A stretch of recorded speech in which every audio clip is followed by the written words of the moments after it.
Hey, and welcome to Anne's Norwegian Knitting. Conversations where knitting meets culture, heart, and history.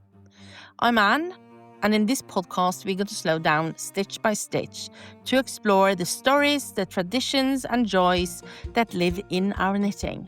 Sometimes it's going to be just me, other times you will meet Steph, and other times again, I will be joined by friends, colleagues, or special guests. But always, always, always with yarn in hand and curiosity at heart. Thanks for being here. Let's dive into the next episode. We are here and we are live and we are recording, and it's time for another podcast in Anne's Norwegian Knitting. And I'm here as always with Steph. Hey, everybody. Hey. So, long time no see. That's not quite right. But what are we going to talk about today, Steph? We're going to talk about, as I can see behind you, everything eternity. The Eternity Shawl. Everything eternity. Yeah. Yeah, we are. That's the eternity is the eternity project itself it's grown. It started with a shawl and it's still growing. And I really don't know, where should we start? Maybe we should look at your Eternity Shawl. See what it really is. No, we could. Yeah, because quite a few of you might haven't seen it, but this. Here is the Eternity Shawl. Yeah. It's like It's beautiful. 100. It's 112 stitches high. Row high. Oh! Whoa! You've come further than I thought. Every once in a while, I get a little time. I can do a section. Yeah. Because it is, obviously, it's almost 2 yards, almost 2 meters, at least 1.58 meters of knitting with colorwork on tiny needles. So Beautiful. and it's knit in the round, and then we cut it open and do some finishing stuff. So that's the idea, because we're Norwegians, we knit stuff in the round. We don't like to do it flat. And And it's this is what super soft. is knit with super soft. And this is what it looks like. Everyone asks, what does it look like at the back? This is what it looks like. And I've been using this one for, I think I made this 5 years ago. 4, 5. And it still looks nice. And it felts because it's wool, so don't worry. If you want to, you can line it, obviously, but we can get into that later. But yeah, this is a result of what's going on in my brain. Yeah, so this is the Eternity Shawl. Beautiful. So tell me, what was the inspiration for the Eternity Shawl? Okay, so this is the story behind this. This is a long story, to be quite honest. This was when I was still doing Norwegian stuff and I hadn't really dived into the English. And I did a sweater, which is called the Festival, as a knit-along in the summer of either 2019 or 2020. I can't remember. It was one of those years. And then that was a huge success. I think I have more than 60 people that have sent me a picture with them on, and I've made a collage out of it. It's really beautiful. It's really awesome. And that was a sweater, actually, that started off as the sweater in the level 2 course that we're running. But it has been taken out. We have removed that one. Might be coming back one day, and you never know. But anyway, so the year after, I asked, the same people said to me, this was in January, February of the year following year, and they said, are you going to do another knit-along this summer? And I said, yeah, maybe I should. I don't know. And they all were like, okay, what are you going to make? And I said, I didn't say I was going to do it, but okay. And then I said, what do you want me to make? What do you want for a knit-along? And they came back. This was funny. They came back and there were so many people saying that they wanted a shawl.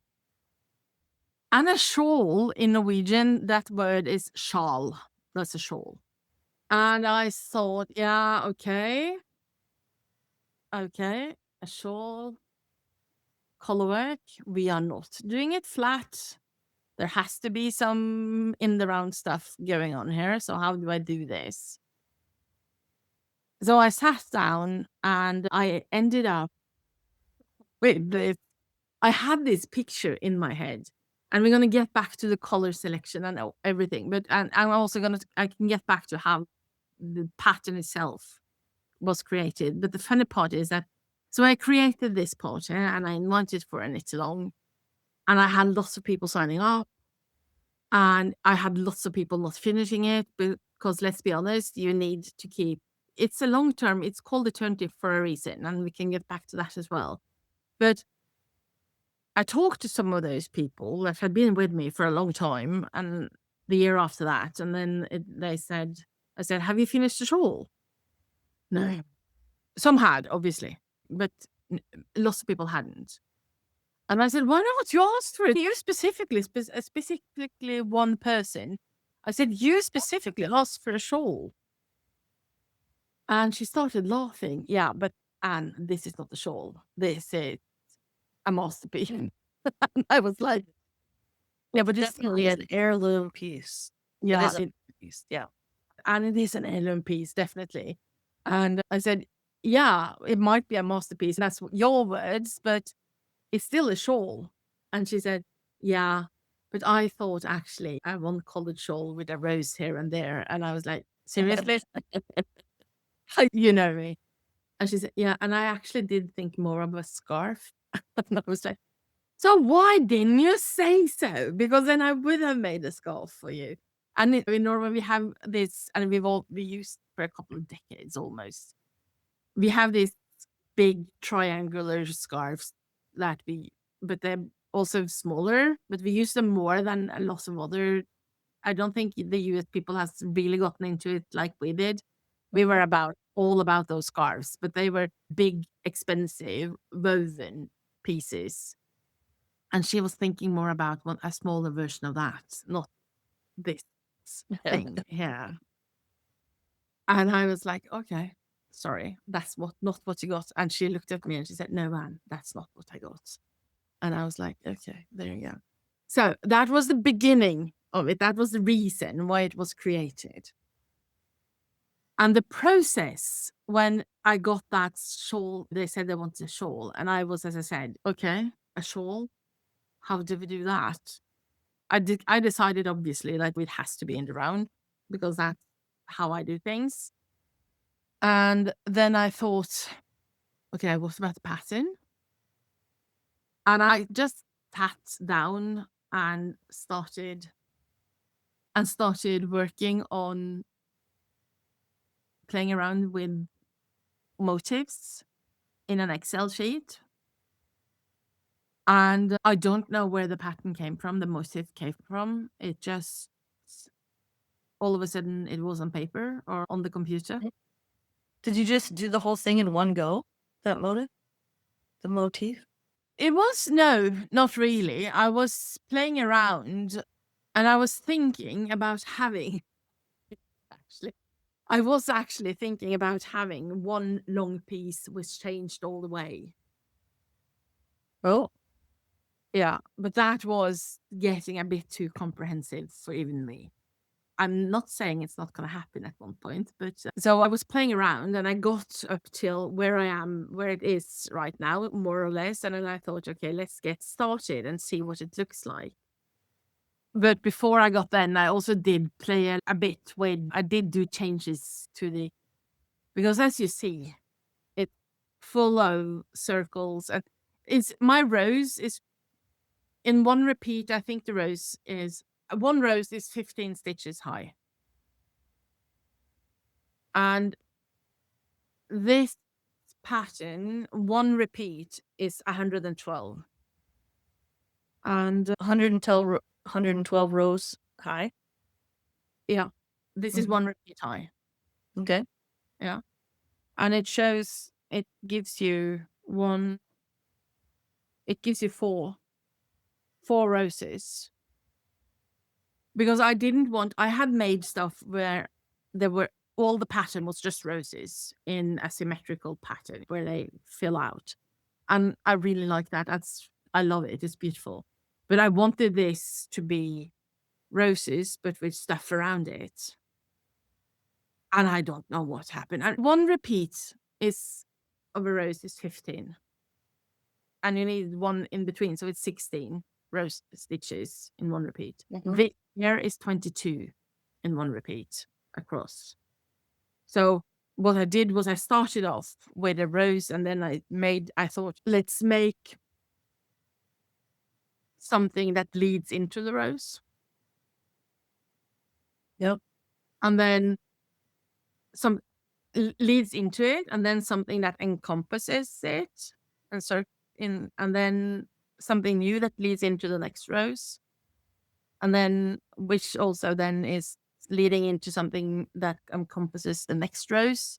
So it was intentional. I had one row. I started off by placing this rose and made the bottom part to make it grow into it, and then enclose it, and then okay, let's play on the circles and that you made down here, and keep that moving with variation as you move along.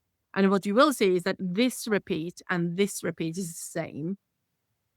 The others are not the same. There are similarities between some of the repeats, but the only ones that are exactly the same is this one and this one. The rest is, It is very curvaceous and flowing. It does have that flow and all those beautiful. yeah. And that came out, is the whole start, because I made this rose and I started, okay, how actually it came from those curves down around here. They came out of what we call ram's horn in the Selbu knitting. And what's part of those? I thought, okay, let's make a ram's horn. And then it turned out to not being a ram's horn, but more like rose painting kind of thing. Rose mauling. Yes. Yeah. And then it just evolved from there. And at some point, when I had this 110, and I thought, okay, this looks good. And I remember thinking that it was going to be different moving on. But when I started working on it, because what I started to do was to place colors into it. And those colors were placed as I moved along. Because initially I thought it was going to be a blue and brown one with 2 colors. Okay. But it took me 6 rows before I realized that this is going to be awfully boring. We need to do something about this. And then I started to play around the colors. That is how that evolved. But I wanted those blue and browns because I was because I like blue and browns, but also because I saw my mountains in it. And what I did was that, and this is the thing, which is funny, and this because this You see happened your mountains in the colors or in the pattern? in the colors, not the In pattern. the colors. Pattern, I see the pattern in there as well, in the sense that yes, you have the paint, the rosmaling, there's the rose painting that we call it, which to me is an on the way to the mountain or mountain kind of thing. Because it's from the countryside thing. It's Yes. in modern Norway. That's not. There are people doing it in modern in towns and in the cities, but it's considered to be one of those traditional things that you find in the countryside, right? And then the countryside in Norway is normally, if you live along the coast, the countryside in Norway is on the way to the mountains because it's the way the geography works over here. So because I saw this I didn't see it as rose painting, but I had this association to it. And I had this association of something oldish. And also, if you look at the carvings in the old stave churches, for example, and all the wooden nice entrances to houses, you have all these curvy carvings that kind of, it's not the same, but I was inspired by it, having those flowing things that you see, around it, and then but the rose is my element, and which is what how should I say this? Everything I do, and we talked about this during one of the calls in, I think it was level 2 last week, is all that I do is centered around that rose that I use in all my design. So I start with that rose and I'm thinking, how can I make this rose shine? Or what role should the rose have in this design? And a lot of this happens unconsciously. And then when I start working, I see what is actually happening. And then sometimes I adjust and sometimes I just, okay, this is cool, move on. Yeah. Yeah. Because you've talked a lot about how things will roll around in your head for years and then it finally comes out into a pattern. But this one was a Yeah. little more intentional and popped out, Yeah. This one was, designed around it. it was even to a certain extent forced. Because I never thought of, I'm not a shawl person myself, never was. But because I always put on a sweater if it's cold in summer in the evenings when we're outdoors. But the idea of having a beautiful shawl hanging indoors that you can bring out into the garden when it gets chilly in the evening, or in the winter if you feel a bit cold because all of a sudden it's icy cold outdoors and the house hasn't understood it yet, and it's like having something nice and just putting on a worn out fleece jacket or something like that, which is so Norwegian these days. But also, I like putting on a sweater. That's what I normally do. But this here was forced in the sense that people wanted it, and I really didn't know where to start. But then the brain starts to work because that's how I work. If you plant the seed in this brain, you can be fairly sure it grows.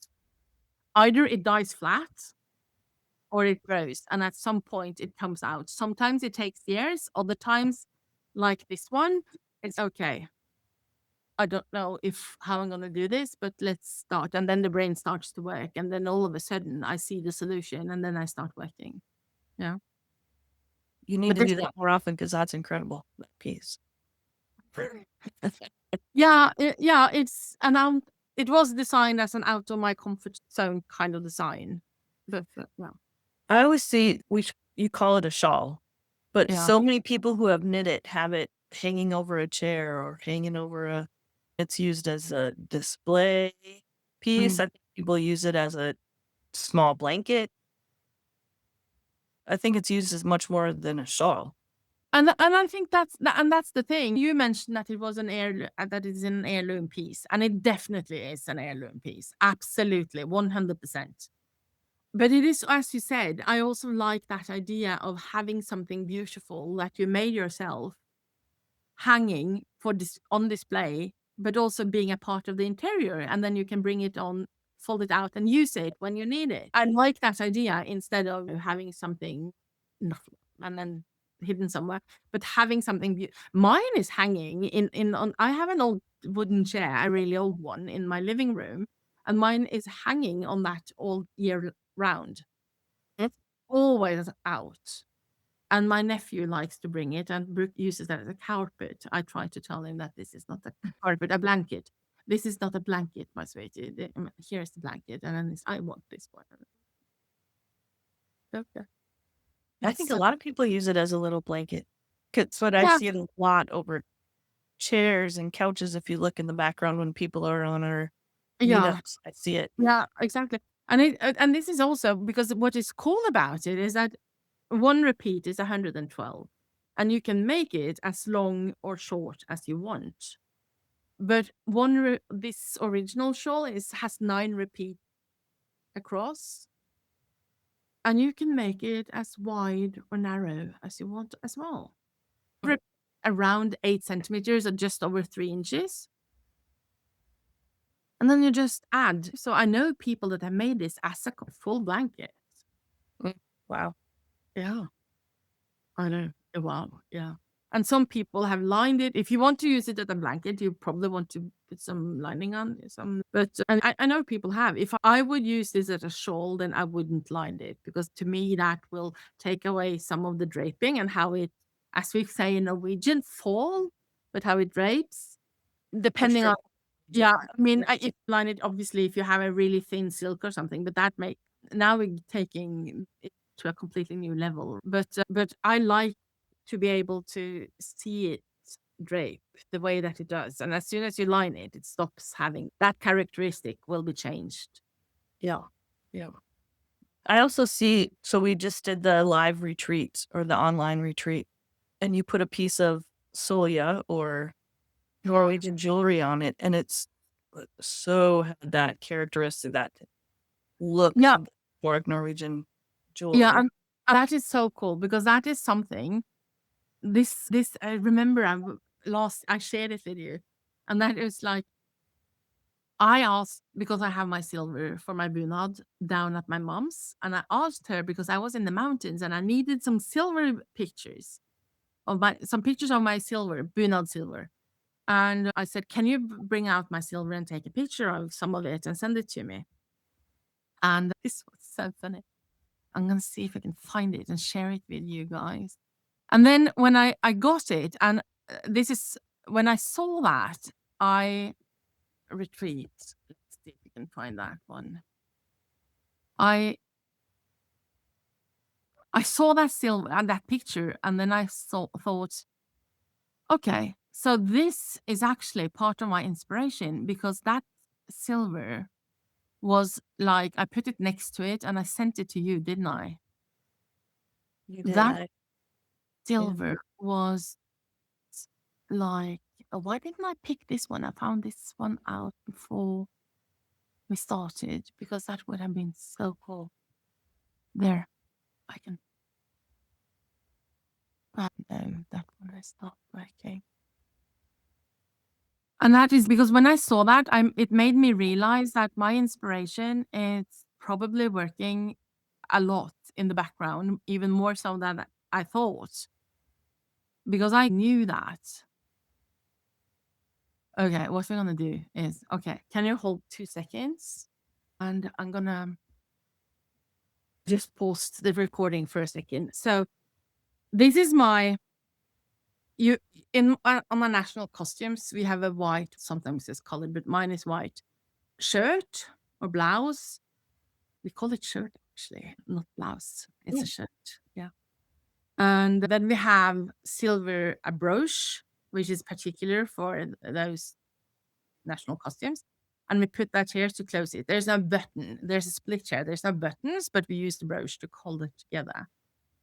And mine is an inherited piece that I've got, and it looks like this. And Oh, when you I definitely see those ram's horns and the yeah, swirls in that. yeah, Yeah. and so when I saw that and I saw the picture from my mom, I was like, okay, this is the Eternity Shawl. I just saw so much of that brooch in that, and I immediately saw it, and I just took a picture. Do you remember? And I sent it to you and say, "Hey, so this is how my brain works. This one has obviously been working in the background on this one." Well, obviously, yes. When you Yeah, hold it up, wow, you can see that ram's horns in both. You can see like heart. yeah, and that's the Yes. thing, right? Because Yeah. you can see those rounding elements in both of them. Yeah. And yeah, So cool. yeah, it really is. I like it. And I also like in our community, people post pictures, of course. And there's one that stopped you and I both in our tracks. And it was Yvonne in our community. And maybe we can put a picture of hers in the show notes after she approves it. But she took pictures in a garden. And you can see like the viney things in her garden, which coordinate with the flow of the shawl. And I just love that. How other people are seeing, you can see it through her eyes that she sees the viney flow and took those pictures in the garden, which are beautiful. They are, and I think I'm actually I'm not gonna ask her even because she's given us the authority to use it. So I'm going to find it and I'm gonna show it to you guys. When I saw I got some pictures from her and I looked at one of them and I thought, okay, really nice. I love this because she's gone a completely different way with colors that I would ever do. But then I looked closer at them at some point here, and then it's so You guys, obviously, I did not talk to Anne ahead of time about the show or questions, so it's just in a Yeah, natural flow of discussion. yeah, you have to bear with me for this. Be patient with me, okay? It's just, but I really should have done this. There it is. This one. I'm gonna share screen. I'm gonna show you guys. This one. Yeah. How amazing isn't that? Isn't that great? I love the backgrounds and her other pictures in this series. Her smile is so big, which is great. Yeah. But you can tell she sees garden in hers and she takes the pictures in our garden. Love it. Yeah. It's totally amazing. And since we're onto that, I'm gonna share another one, which is, let me see if I can just add this to, if we do this one here and then here, and then we go here. Yvonne's colors are pretty. Well, she's still out. Those colors are pretty. Yeah, they are. And they're very different than mine. And I would never go down that road, but I love how it came out. How she is able to, okay, I'm going to stop sharing and share this one instead. Yeah. It's so Um, good. Yeah. It really is. It really is. Share screen. Share screen. Okay. Can you see this one? Yes. Yeah. So this is me in my mountains, and then I've added the shawl on top of it. Since we're on to colors, because, and this is the thing, when I did this, what I did was I wanted a brown and blue shawl, or beige and blue shawl. And then it took me a few rows and I realized that's not going to work. So I ripped it out and I changed my plan. And then I dived down. This is Holst Super Soft, as we mentioned earlier. I dived down into my yarn stash, which is fairly comprehensive. I have so many colors in this yarn you wouldn't even imagine. And I have it because I need it as inspiration when I do designs, because I play around with colors, right?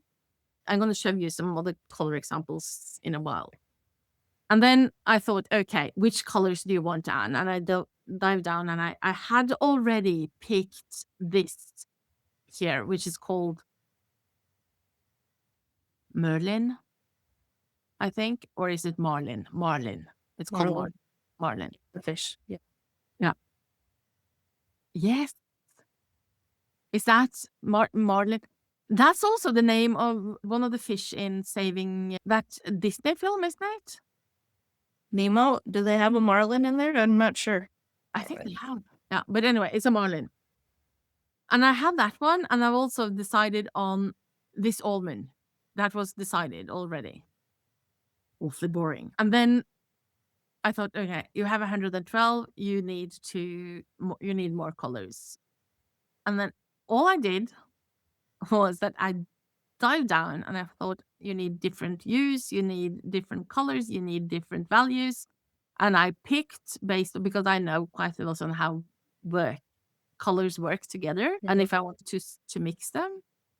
And I thought, okay, this is what you have, use these and get started. And then I played, then I went back to the diagram and started to play around with colors to see what it looked like. And for those of you who watch this closely, you will see that the first repeat is not the same as the second, third, and fourth in my version, because I changed the colors as I moved after the first one. I wasn't happy with it, so I changed it. And instead of ripping everything back, I just rechanged it. I changed it and went on. Is that how your designing often goes? Yeah.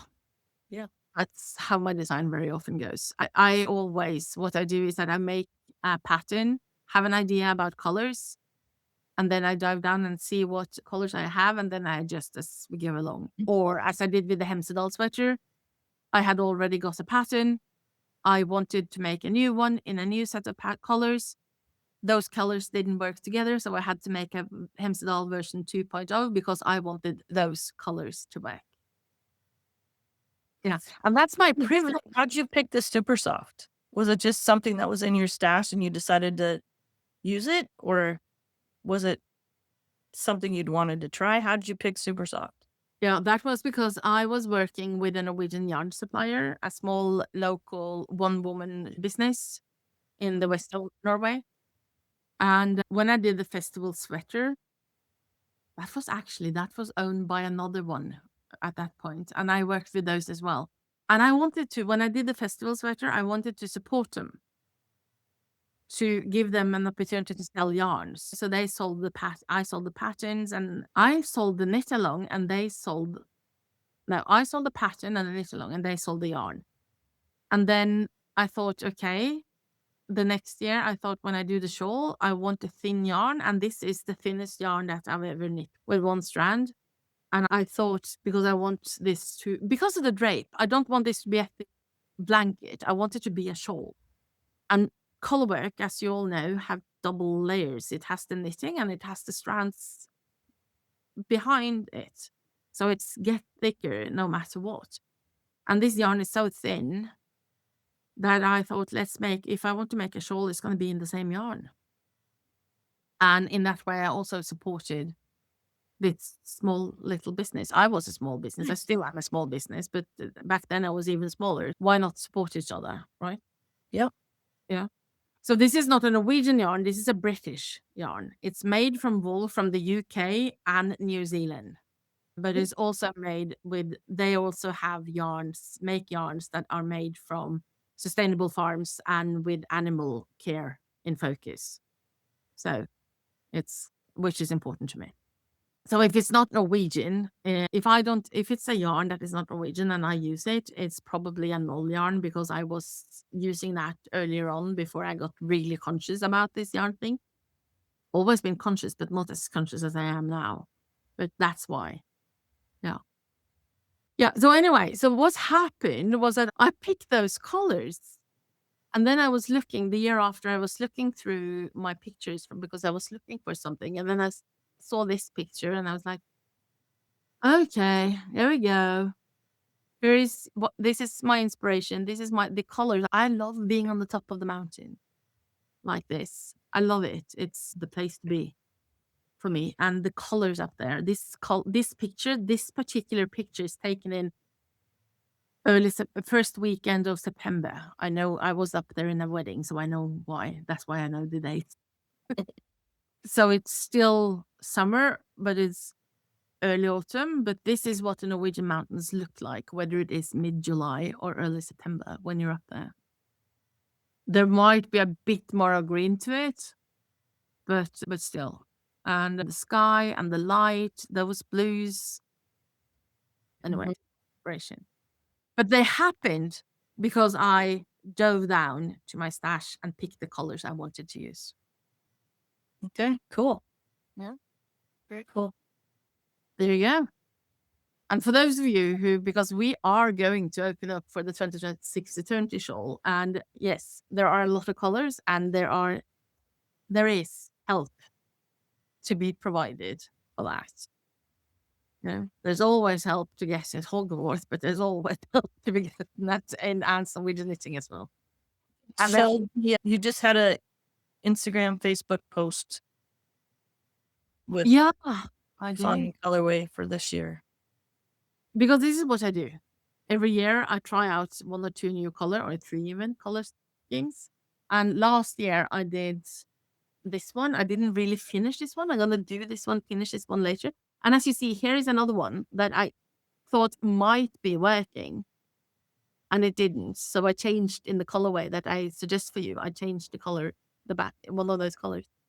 But I also did this one last year for those who likes the neutrals with a pop burnt orange in it.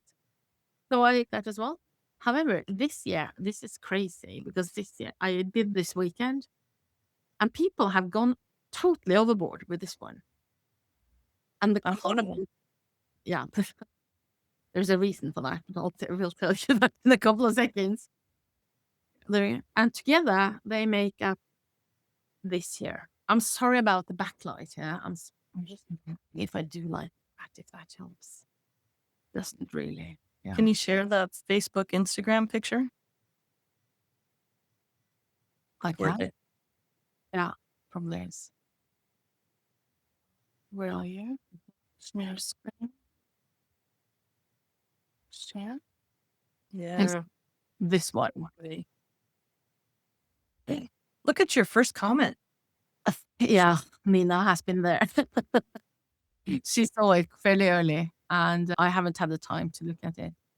For anybody who doesn't know, Nina is a knitting historian, does some designing, and well respected from both Anne and I. So that's why. Yeah, she is. She did join us last year during the retreat, didn't she? Yeah. Yeah. I'm thinking, do you see the colors properly on the screen? It looks really funny on my screen. Yep. I see them. Yeah, and they Greens, look, purples, and yellows. Yeah. yeah, because on my screen they look really funny. But if it comes across okay, then we can leave it because I'm probably I stop remove. Probably have. Yeah, this is the photo, and it comes across better on my phone when I see it like this. I don't know if you, yeah, Yeah. yeah, and this is again. This here is we've had more than 5,000 people clicking like on it, which in itself is ridiculous because I don't have that number of clicks on my stuff.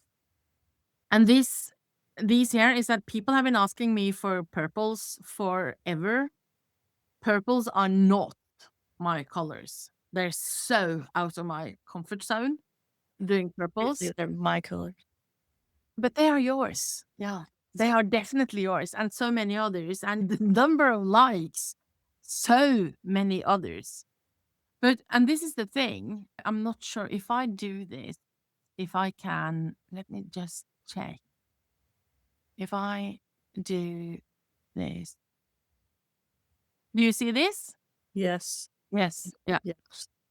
So when I started down here, because this is the finished piece, the light is again messing up a bit here, and I felt that this here, I was working down here and it didn't look good. I looked at it and it was like, I really don't like this. And I really don't like it.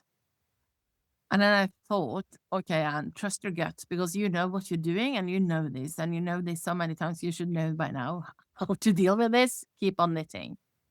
And as I moved up into here, and then that picture that I took showing that I just showed you from this lower part, then all of a sudden I saw it as soon as I got a few rows into this one, into the rows here. I saw that, okay, this is going to work. Then I saw that things were falling into place. But when I was looking at this part here, it was like, oh, no. Keep on going, Anne. Keep on going. You know the drill. You know how this works. And coming just a few rows into this one, and it started working. And I'm saying this because there's so many people out there looking at colors and finding that and starting to knit and then thinking that this is not working. But as they move along, things very often fall into place.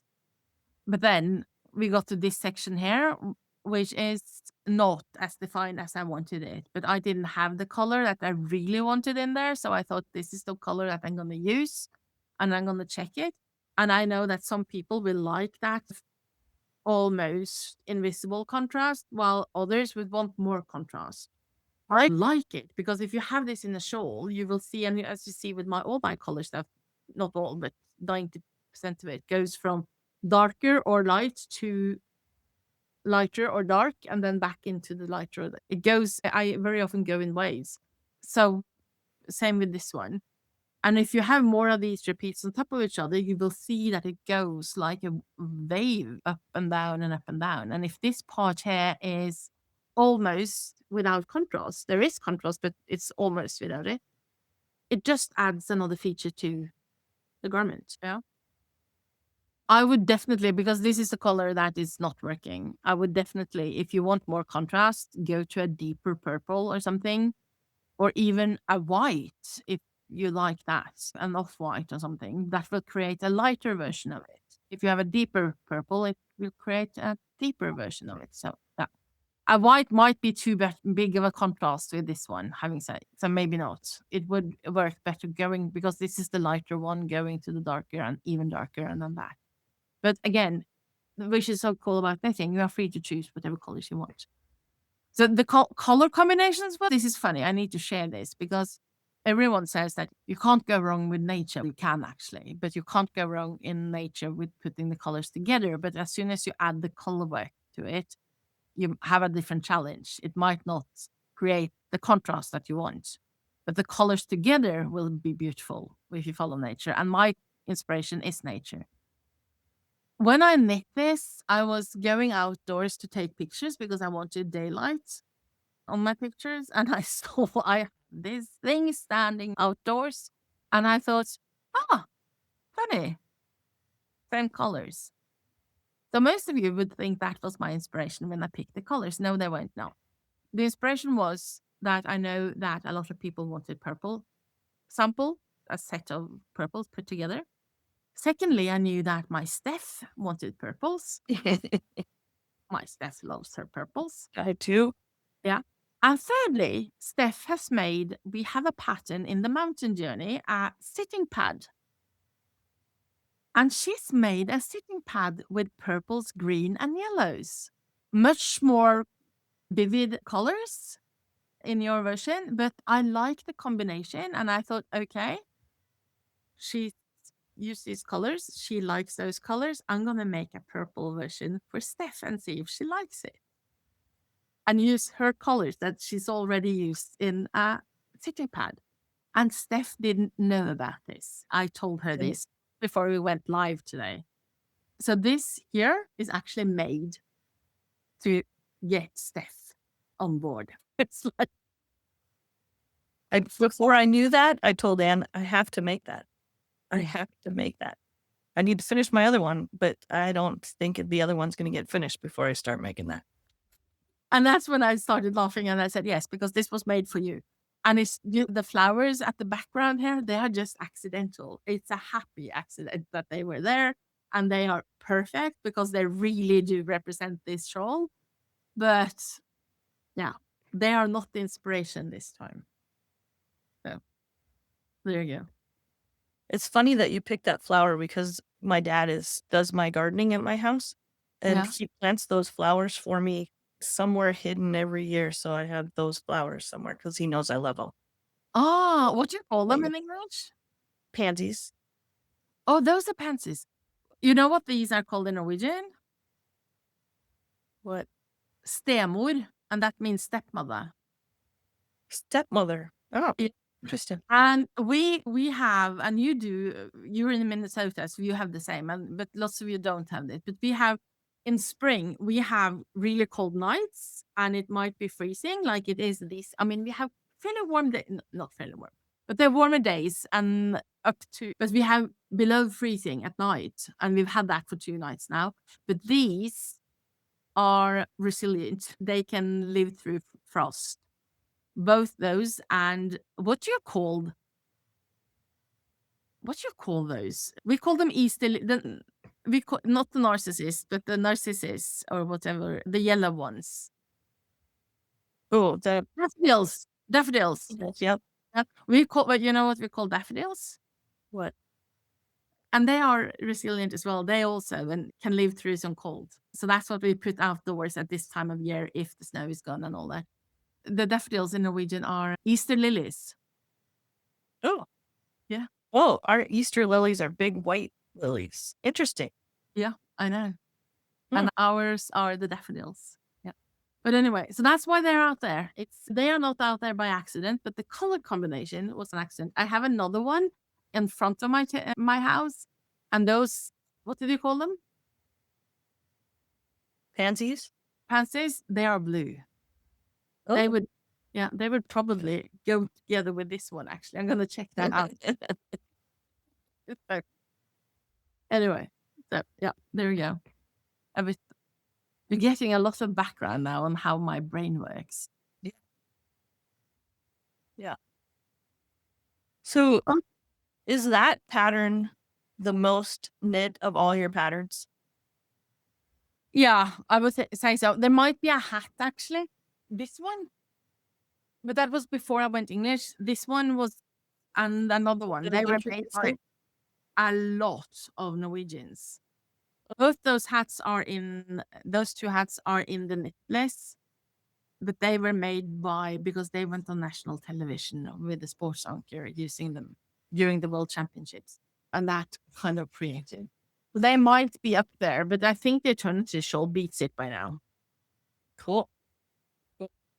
So, with the Eternity Shawl, I think most people don't know. They get to the shawl, but you have coordinating pieces that go with the Eternity Shawl. Yeah, and again, that started because I know that there would be some leftover yarns on this, and that's how it started. So I thought, okay, let's give them some extra patterns that they can use for the leftovers if they want to. And the first one that I made was this springless mitt here. The thing with this one is that this one is made in a very Norwegian way. You get the sheet of paper with the diagram and then some very basic instructions for this one. I haven't made a full, proper, detailed for the non-Norwegian patterns, that knitters for this one, but you still should be You should able be to okay. fix it. Yeah. So But the full shawl has 7 colors in it. How many do the fingerless mitts have? Are they all in there? no, 1, 2, 3, 4, 5. Yeah. The darkest brown and the darkest brown, the lightest and the darkest browns are not in this one. And this is basically that's the yarn I had. And I thought, this is what I say as well. For these, use whatever you have and play around with the colors. And I know that's a challenge for some of you. It's when you go out of the comfort zone that the magic. Yeah, for sure. Yeah, look at that piece here. Yeah. So this was the first one, and then I thought, okay, what's gonna happen? That was the first, yeah, and then the second time I offered it, I thought, okay, let's make a matching hat to it. Yeah. So I did that. I Can you looked imagine putting all these pieces together at the same time? It would be sorry, it's gonna be a bit too much, isn't it? But no. no, The and thing then is, as a knitter, I never have coordinating pieces. Now with you, I have like my level 2 hat matches my sweater and I love all that, but this would be, yeah, that's fun. what I did was that the year after that, I thought, okay, let's make a mitten. So I did. That's pretty too. Yeah. So this is and this. Oh, wow. Yeah, it's cool, isn't it? This mitten is made with the same colors as the hat, and that's on purpose because I wanted them to. They're not matching like that, but I wanted them to be two sides to the different two sides of the cone. The coin, not cone, coin. Yeah, that's one. And then the year after that, it doesn't stop there. The year after that, I made pillow. Yeah, that's pretty too. Oh, with buttons. Nice. With buttons on it. And this one was made because people wanted pink.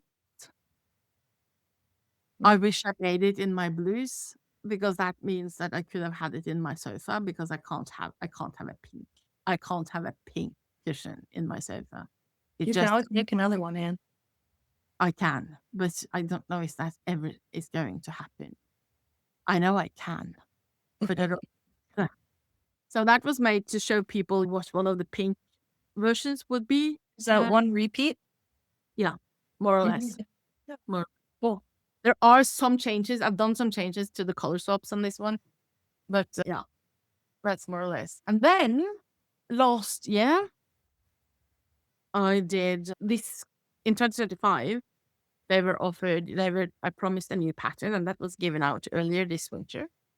And that was, oops. And obviously, this should have been done in the same colors, but this is done in one repeat. And then there's one color pot, and then there's another piece that you knit. You knit the first one from bottom up, then you knit to the end, and then you knit from the top down on the diagram. Yeah, so they're actually Mirrored. Yeah. And there you go. So now I'm ready to go. I have I'll bring my cushion pillow, and I'm going there. That's what we do is that we drip this out every year. They get the shawl when we start, because the Eternity Shawl is set up in such a way that you sign up, and then we have a few weeks where we help you with pitch finding colors, and we run a free color workshop and stuff, and then everyone gets the pattern on the same date. And then we have support calls on various levels after that, and then we drip out these patterns throughout the year so that you don't get all the patterns at the same time. But by the end of the year, like now, everyone from 2025 has all these patterns available in their library, and we do it. And this year, I'm not adding a new piece, but I have another surprise. I'm going to tell more about that later. I'm not going to reveal that now. Oh. Okay. So there you go. That's the Eternity universe, apart from one thing. Okay. The sweater. The sweater is not part of the Eternity Shawl experience. That's going to be a different product coming separately later. It's already been released to the people in the Northern Light, or the people in the Northern Light that's been there for more than 2 years. They've already got it. So there are people knitting it these days. And that one that's a project. That's one of those years in progress kind of thing. And I'm going to show you, and you know this, I'm going to show them. I started because this was meant to be a top-down cardigan with raglan. So I started in the autumn. My brain was a bit cooked in the autumn. I was a bit on overload, and creating stuff and patterns actually do require brains that are not on overload. I started because that's what I normally do, and then I start writing the pattern when I see that things work. How this woman works. So I started this one here with raglan here on the edges. So that one is coming, but when, no one knows, but it is coming. But this one is coming either later this year or next year. Cool. That's beautiful. Yeah, thank you. I'm really happy with it. And this one is made for me, so it looks a bit funny on this doll because this doll is much smaller than I am. And the colorwork goes past the split sleeves, which is what made it fairly demanding to create the pattern. So get your gauge. Get your gauge. Yeah, on this one, you have to be. The shawl doesn't really matter. It matters to a certain degree, but it's not that important. On this one, gauge is vital. Yeah. Yeah. Yeah. Yeah. So there you go. That was the end of the Eternity universe as of now. Right. And that's all the questions I had for you about Eternity. Yeah, it took me an hour, right? Yeah. Yeah. And I can talk about this like forever. It is one of my favorite pieces, and I love bringing it back every year. And people keep asking me, can't I buy it now in December? And it's basically because it is a complicated piece. And for me to be able to give the support that I want to a piece like this is I need to do that in one go so that people start at the same time and we are at the same level, and then they get the support and then we move on. That's basically why we do it like this. Because if I let this out and people will be sending me questions about colors and stuff every week, every other day, it would probably kill me. But so there we go. And we are getting to that. But normally I open up on May 5th because this year, everything else, there's so much happening. So I had to change the timeline a bit. So we're opening on April 21st this year. Yeah. So Yeah, get ready. Start thinking. Exactly. And this is the thing. If you're still here, what we want you to do is to click on that follow button, and we want you to click on that like button. And if you want to leave a comment, but what we also want you to do is to click on that go on the wait list button below. Because when you do that, you are in for a special offer that is going out on April 21st. The thing is, May 5th is my birthday. Don't tell anyone. But yeah. But because of that, I give out, there's a 48-hour offer that I give out on that day. And since I can't do it on May 5th this year, I'm doing it on the 21st, but we're still doing the same kind of offer. But it's a 48-hour offer. And to get it, you have to be on the waitlist. So sign up. Yeah, Even if you're just thinking about it, sign up. exactly. Yes. There you go. Cool. That's it for today. That's it for today. Yeah. So with that, until next time, knit some beautiful stitches. Bye. Bye. Thanks for spending this time with us here on Anne's Norwegian Knitting, conversations where knitting meets culture, heart, and history. If you enjoyed this episode, we'd love for you to share it with a fellow knitter or leave a note to let us know what you think.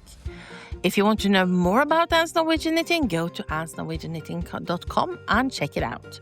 Until next time, may your stitches be steady, your yarn untangled, and your heart full. See you in the next episode.